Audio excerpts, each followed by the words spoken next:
আসসালামু আলাইকুম। আপনি কি জানেন আপনার এনআইডি কার্ড দিয়ে কয়টা সিম অ্যাক্টিভ রয়েছে?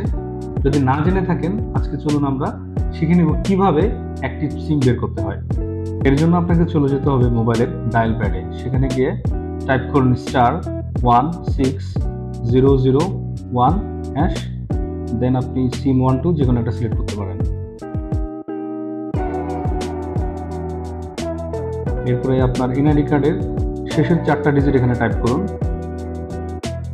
দেন রিকোয়েস্ট পাঠিয়ে দিন।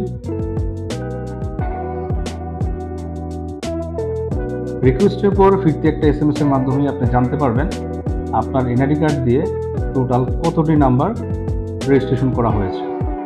আর এসএমএস এ দেখুন ম্যাজিক, এখানে কতগুলো সিম অ্যাক্টিভ রয়েছে আপনার এনআইডির এগেইনস্টে আপনি খুব সহজেই দেখতে পারবেন। আপনার কাছে যদি কোনো কনফিউশন মনে হয় যে এই সিমটি আপনি রেজিস্ট্রেশন করেননি, সেক্ষেত্রে আপনি অপারেটরের কাস্টমার কেয়ারে গিয়ে কমপ্লেন জানিয়ে সেটা দ্রুত আপনি বন্ধ করে দিতে পারবেন।